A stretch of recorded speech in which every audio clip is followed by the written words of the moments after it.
Assembly ఎన్నికల్లో ఓటమితో కారుకు సొట్టలు పడ్డాయి. నేతల వలసలతో అదే కారు తుప్పుపట్టే పరిస్థితికొచ్చింది. ఈ క్రమంలో పార్లమెంట్ ఎన్నికలు గులాబీ పార్టీకి సవాల్గా మారాయి. వీటికి తోడు ఫోన్ ట్యాపింగ్, లిక్కర్ స్కామ్ కేసులతో గులాబీ వాడిపోయే స్థితికి దిగజారింది. ఈ నేపథ్యంలో పార్లమెంట్ ఎన్నికల్లో బీఆర్ఎస్కు పెద్దపల్లి ఒక్కటే ఆశాదీపంగా కనిపిస్తుంది. ఎందుకంటే ఇక్కడ కోల్ బెల్ట్ ఏరియాలో గులాబీ పార్టీకి మంచి ఆదరణ ఉంది.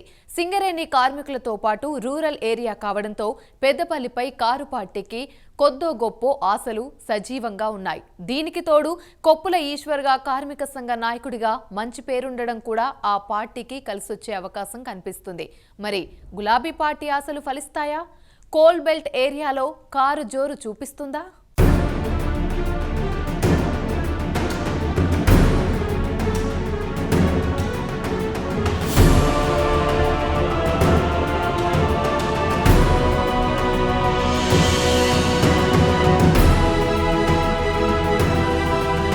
తెలంగాణ లోక్సభ సమరం ఆసక్తికరంగా మారుతోంది. తెలంగాణలోని పెద్దపల్లి పార్లమెంటు సీటుతో ప్రత్యేకత.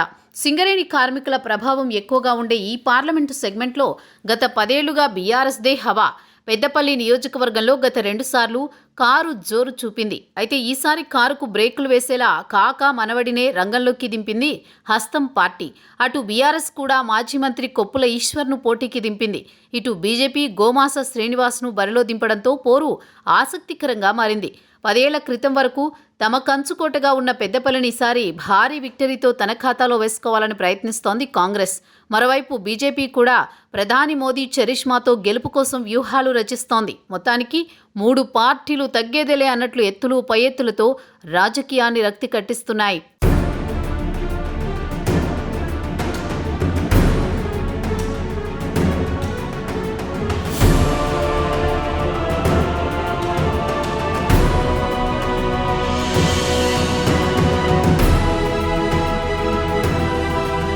పెద్దపల్లి పార్లమెంటు పరిధిలో సింగరేణి, ఎన్టీపీసీ, ఆర్ఎఫ్సీఎల్ పరిశ్రమలు ఉన్నాయి. సింగరేణి కార్మికులు వారి కుటుంబ సభ్యులే ఇక్కడ గెలుపోటంలను డిసైడ్ చేస్తారు. ప్రస్తుతం పార్లమెంటు పరిధిలో 7 నియోజకవర్గాల్లో కాంగ్రెస్ పార్టీ ఎమ్మెల్యేలే ఉండడంతో ఆ పార్టీలో గెలుపు ధీమా ఎక్కువగా కనిపిస్తోంది. దీంతో కాంగ్రెస్ దూకుడుకు కళ్లెం వేయాలని బీఆర్ఎస్ పక్కా స్కెచ్ వేస్తోంది. ఎట్టి పరిస్థితుల్లోనూ పెద్దపల్లిలో గెలవాలనే టార్గెట్తో సీనియర్ నేత కొప్పుల ఈశ్వర్కు టికెట్ ఇచ్చింది బీఆర్ఎస్. 6 సార్లు ఎమ్మెల్యేగా విజయం సాధించిన కొప్పుల గత ఎన్నికల్లో అనూహ్యంగా ఓడిపోయారు. సింగరేణి మాజీ కార్మికుడైన కొప్పులకు ఈ ప్రాంతంలో బంధువర్గం, స్నేహితులు, అనుచరులు ఎక్కువగా ఉన్నారు. గతంలో ఆయన ప్రాతినిధ్యం వహించిన మేడారం నియోజకవర్గంలో భాగమైన రామగుండం, ధర్మపురి నియోజకవర్గాల్లో కొప్పులకు అభిమానులు ఉన్నారు. దీనికి తోడు కోల్ బెల్ట్ వ్యాప్తంగా కారు పార్టీ ఓటు బ్యాంక్ బలంగా ఉండడంతో గెలుపుపై ఆశలు పెట్టుకుంటోంది బీఆర్ఎస్.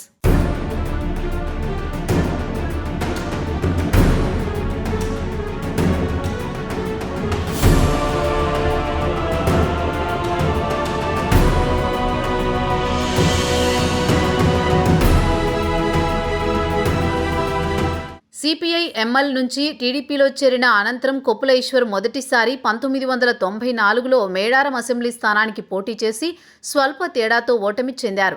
2001లో తెలంగాణ రాష్ట్ర సాధన కోసం కేసీఆర్ ప్రారంభించిన ఉద్యమంలో కొప్పుల ఈశ్వర్ క్రియాశీలక పాత్ర పోషించారు. ఈ క్రమంలో 2004లో మేడారం అసెంబ్లీ స్థానం నుంచి మొదటిసారి ఎమ్మెల్యేగా గెలుపొందారు. 2008 మేడారం, 2009, 2010లో ధర్మపురి నుంచి కొప్పుల ఈశ్వర్ వరుసగా విజయం సాధించారు. ప్రత్యేక రాష్ట్ర సాధన అనంతరం 2014లో విజయం సాధించి ప్రభుత్వ చీఫ్ విప్గా సేవలు అందించారు.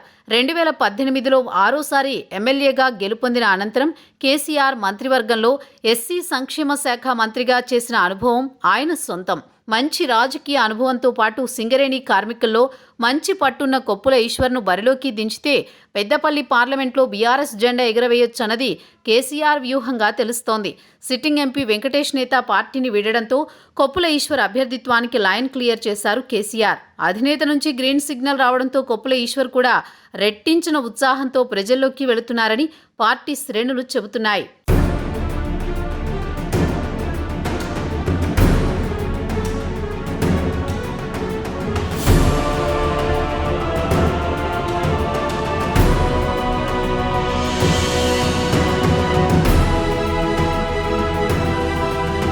కొప్పుల కొప్పుల ఈశ్వర్ 2004 నుంచి ఓటమి లేకుండా గెలిచిన చరిత్ర ఆయనది. కేసీఆర్ 2వ ప్రభుత్వంలో మంత్రిగానూ పనిచేశారు. పార్టీలో సీనియర్ నాయకుడు కావడం, జిల్లాలో విస్తృత పరిచయాలు, రాజకీయాలపై పట్టు ఉన్న నేతగా మంచి పేరు ఉంది. 20 ఏళ్ల పాటు ఎమ్మెల్యేగా పనిచేసిన అనుభవం ఆయనది. అయితే ఇటీవల అసెంబ్లీలో ఎన్నికల్లో ఓటమి చెందారు. ఓటమి తర్వాత పెద్దపల్లి పార్లమెంట్ నుంచి ఈశ్వర్ని అభ్యర్థిగా ప్రకటించారు బీఆర్ఎస్ అధినేత కేసీఆర్. కోల్బెల్ట్ ఏరియాలో విస్తరించి ఉన్న స్థానం కావడంతో కార్మిక నేతగా పనిచేసిన అనుభవం ఉన్న ఆయన్ని వ్యూహాత్మకంగానే ఎంపిక చేశారు గులాబీ బాస్. ముఖ్యంగా ఈ నియోజకవర్గంలో సింగరేణి కార్మికుల ఓట్లు కీలకంగా మారనున్నాయి. గతంలో కొప్పుల కూడా సింగరేణి కార్మికుడు కావడంతో ఈ ఓట్లపై ఆశలు పెట్టుకున్నారు. బెల్లంపల్లి, చెన్నూరు, మంచిర్యాల, రామగుండం, మంథని శాసనసభ నియోజకవర్గాల పరిధిలో సింగరేణి కార్మికుల ఓట్లే కీలకంగా ఉంటాయి. ఇవిగాక సింగరేణి కాంట్రాక్టు కార్మిక కుటుంబాలు, ఆర్ఎఫ్సిఎల్, ఎన్టీపీసీ, సిమెంట్ పరిశ్రమల కార్మికుల ఓట్లు కూడా గణనీయంగా ఉన్నాయి. మరోవైపు తన సొంత నియోజకవర్గం ధర్మపురిపై ఆశలు పెట్టుకున్నారు.